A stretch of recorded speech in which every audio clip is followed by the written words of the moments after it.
All right, Camila and Josh, Unhinged. Hello, everyone, and welcome to Season 2 of Almost Real and Honest Talk Between Two Friends, where me, Josh, and Camila, her, Hi. Hello. are, Hello. unashamedly off the cuff. We are just making stuff up as we go. All right, Camila, now it's time for reactions. It's time to react. So I guess I'm going to share my screen. All right. Share my screen. So this is one of Canada's Heritage Minutes. So this has been running since 1991 consistently, and these are moments of like Canadian history that they would put on TV. So like they're 1 minute long on average, little moments that would be like little commercials about Canadian history. So this is about to promote Canada. Canadians, yeah, about Canada. Oh. It's from Heritage Canada, so it's like a government organization. So the one we're going to watch is titled Winnie. So this came out in 1990. Okay, let's watch this. So you'll be fighting in France tomorrow. Well, good luck, Captain Colwyn. Oh, and you can be sure we'll take very good care of the bear. You are noting that it's the official mascot of the 2nd Canadian Infantry Brigade? Yes, sir. So long, Winnie. You be a good girl while I'm gone. Why Winnie, sir? From my hometown, Winnipeg. Oh, Daddy, I just love Winnie. Couldn't we take him home with us? Christopher Robin, I'll tell you what I'll do. I'll write some stories about Winnie, and Mr. Shepherd here will draw some pictures. Oh, Daddy, let's call him Winnie the Pooh. Why Pooh, son? I don't know, just Winnie the Pooh. And that's how a young Canadian soldier's bear inspired 4 volumes of stories and verse that still sell millions of copies around the world.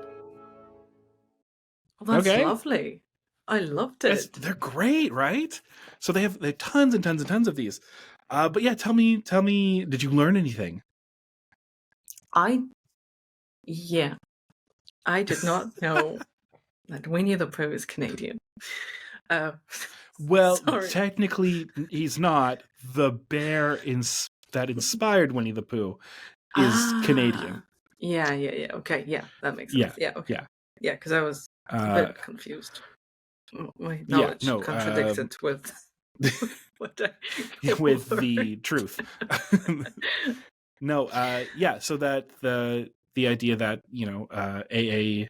Milline, I never know how to say his name, but was with his son at the zoo, and Winnie was at the zoo because during World War I, Winnie was a mascot for like they said in the video, the second division.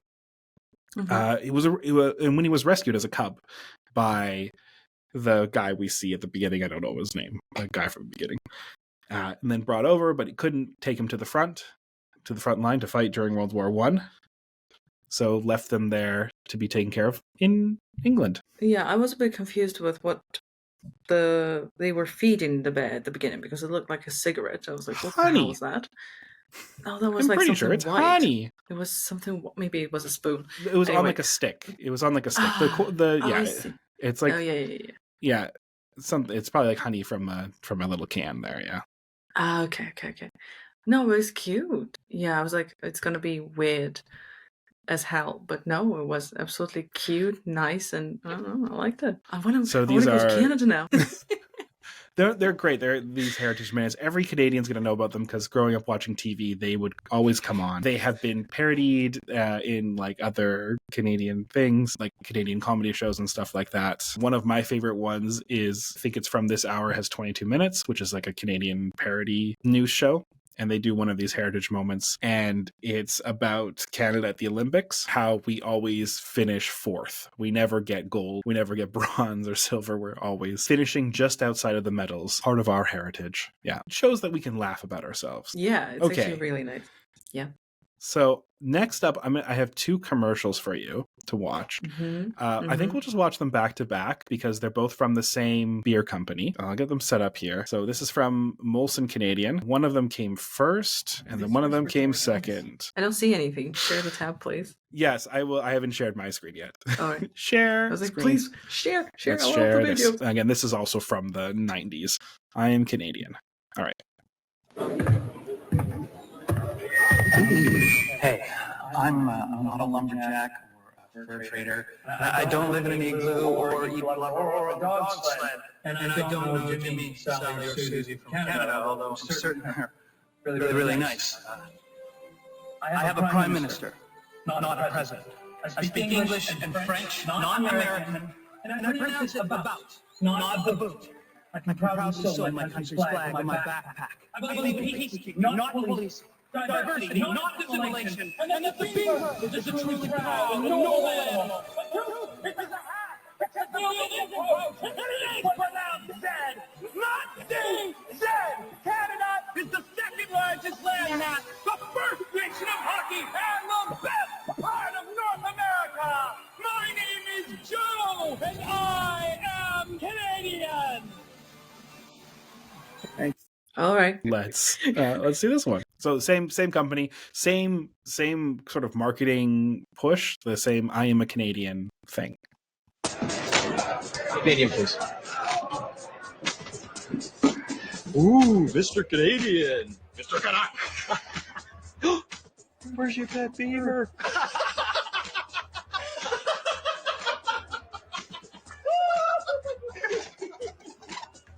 Right here. Attack. I am Canadian. So this was an advertising campaign by Molson Canadian in the 90s, where it was I am a Canadian, Molson Canadian. So that whole like I am a Canadian speech was huge. Everyone loved it. So patriotic. So like, how did a beer company come up with like the best thing ever? And then the Attack Beaver thing was also, people enjoyed that a lot as well. So what are your impressions of these two Molson Canadian advertisements? Well, I have a question to you, Josh. Okay. What's wrong with a beaver? Why do you like it so much, you Canadians? It's all right. Well, history lesson time. You asked for this. I worked at a fur trade fort when I was in university as a national historic site, not an actual fur trade fort. I wasn't a like voyager. So the history of Canada is one of primarily settlements being set up for the fur trade. So beaver pelt was specifically looked for because for the hats that were made at the time, beaver pelt hats. So it was incredibly lucrative to hunt beaver and to sell the pelts back into the UK and England and whatnot at the time, to Europe. So incredibly lucrative business. And a lot of forts and settlements were set up specifically to hunt and trap beaver. So Canada as we know it would not exist if it had not been for the beaver fur trade. See. Yeah. Also, who pronounce it Abu? Americans? I think that's a more like middle Canada sort of, or from the Maritimes. They speak a little bit differently over there in the Maritimes. They got that Irish ancestry. Oh, yeah, okay. Irish and Scottish, yeah. So it's yeah. I is the guy who builds the boat, and I is the guy who sails her. I is the guy who catches the fish and brings it home to Lizer. I mean, in terms of like patriotic feelings, it has always been everywhere ahead. I mean, if you try to play with patriotic feelings, it would usually pay off. Yeah, pretty well. Nationalism is a big thing. I mean, it is a different thing from patriotism. Well, at least scholars were trying to distinguish. They were like, it's a more positive kind of thing, like patriotism, when you're kind of praising the good features of your country rather than distinguishing yourself from the world. Like, because when we're talking about nationalism, it's more about us and them. Us versus and when them. It's patriotism, it's more about like, hey, we're cool. It's more about this. This commercial was let's say a bit aggressive, but I mean, it was a big hit. I would be confused if I were a Canadian watching this. Because I was like, why are you yelling all the like, we know, okay.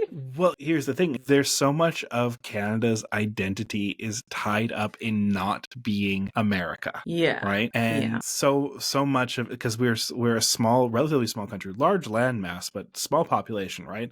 A smaller population than the state of California.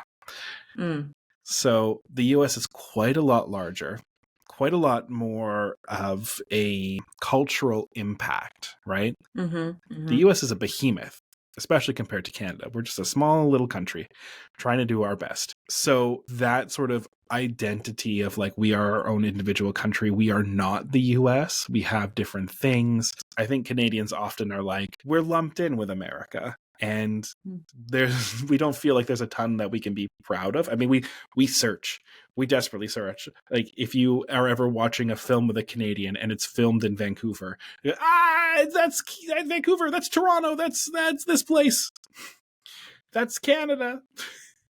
We're desperate. We're desperate for any slice of identity, of anything to be proud of that we have achieved. And we've achieved a lot. You can watch the Heritage Minutes to see all the things we've achieved. Anyway, long story short, Canada is, that's okay. I got the point why people loved the commercial. Although the beaver attack was a bit too much. Even though, as far as I understood, these were Americans, people from the US who came over to Canada. Well, and that's a lot of that, like, making fun of Americans too. It was, I don't know if it still is, probably a very key element to Canadian identity is differentiating ourselves from America. Although I think there is less of that nowadays. Anyway, speaking of culturally similar, there's bad segues. Next thing I have to share is a little public service announcement thing that went out. It's nighttime in a kitchen just like yours. All is quiet. Or is it? The North American house hippo is found throughout Canada and the eastern United States. House hippos are very timid creatures and are rarely seen, but they will defend their territory if provoked.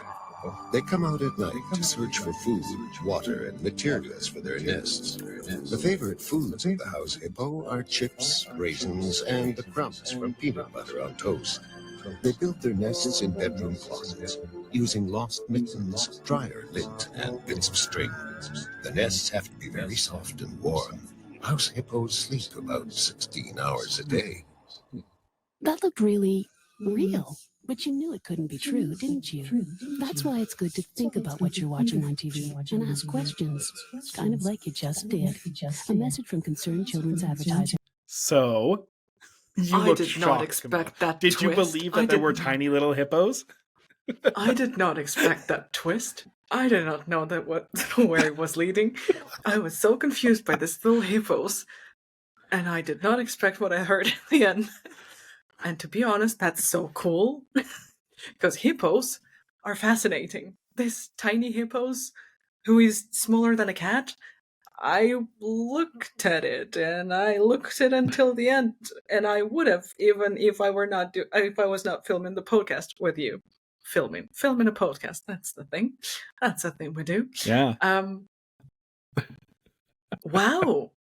I love it. It's amazing. I wish someone has done this on my country's television.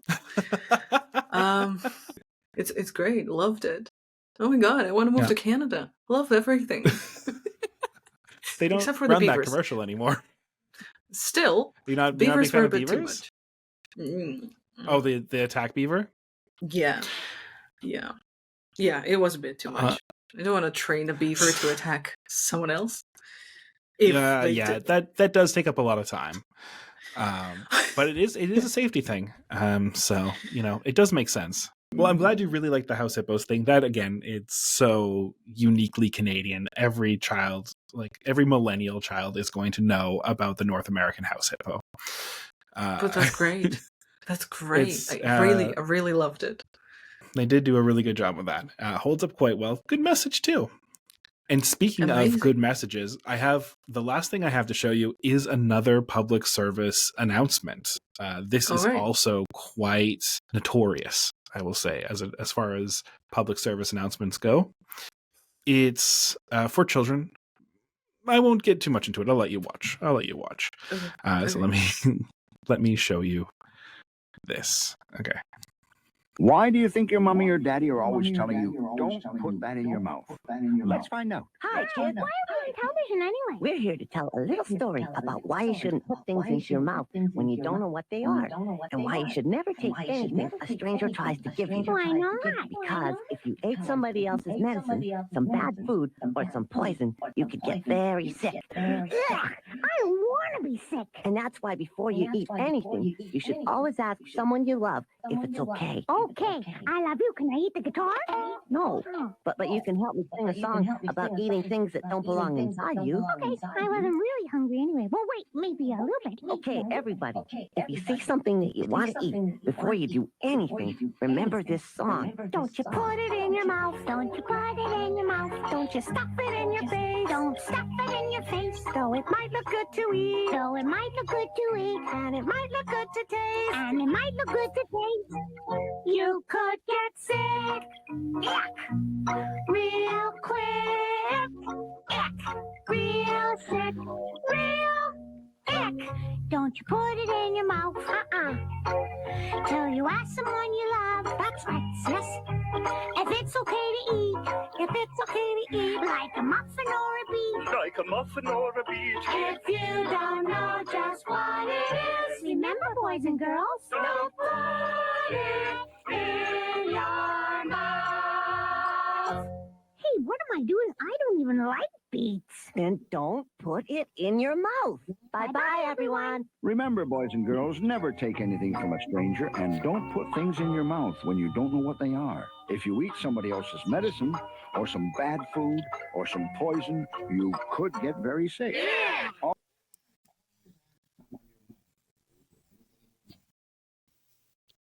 It doubles up because it's also about consent. Yes, but as a mother of a 2-year-old, I'm going to use the song tomorrow, and we're going to learn the lyrics. Because this is something we discuss a lot. And it's great. So it's got a lot of sexual undertones, right? Don't put really. Don't put it in your mouth really. Unless you've asked someone you love if it's okay first. Come on. I mean, when you're a mother of a toddler who constantly puts things in her mouth, which are toys and stuff, in your mouth. That's the first thing I think of. And then, of course, yeah, I understand that it might be seen as with a sexual undertone, but no. First thing that I was like, that's great. I love it. I don't like the lion at the end. The puppet looks bad. That's when half melted. That's when sexual undertone kind of comes in. Yeah, slips in. It's like, hey kids. Yeah, and with a low voice, like, wait, hey kid, yeah, just remember. Let's remember that. Yeah. Remember, you have to ask permission first before you put it in your mouth, even if you really, really want to. Although I don't understand where it's coming from. They wanted to repeat the message again because kids always forget what you want to tell them, and that's great. Just don't put the line in there. Yeah, just don't put the. Now remember, children. Yeah, don't put it unless someone you love tells you it's okay. Don't put it in your mouth, which also feels. It's fine. I mean, it's fine. You know what? It's maybe we don't need to read too much into things. Maybe some things can just exist as nice things that have good meanings and are nice. That's what you tell your kid without any undertone. So don't you put it in your mouth. One more time. I really want to move to Canada now. Thank you, Josh. I will look into all the job openings. Moments. We'll check out those. Yeah, I do speak French. See what's happening. I mean, you got a one up on most Canadians then, especially on the West Coast. Yeah. All right. Well, Camila, you seem to have enjoyed these. Any final takeaways? Any final reactions to these shows? These very Canadian things I shown you today. First, Canada's great. Second, Canada is not America. It's not the United States of America. Yes. Yeah. Third, they are on the same continent. That's true. They're still different countries. Yeah. number 4. I thought the 2 stereotypical things were about Canadians. That they are slow and they always apologize. Turns out there is way more to add to the list. That's what when I was growing up. Whoa! Back up! Slow?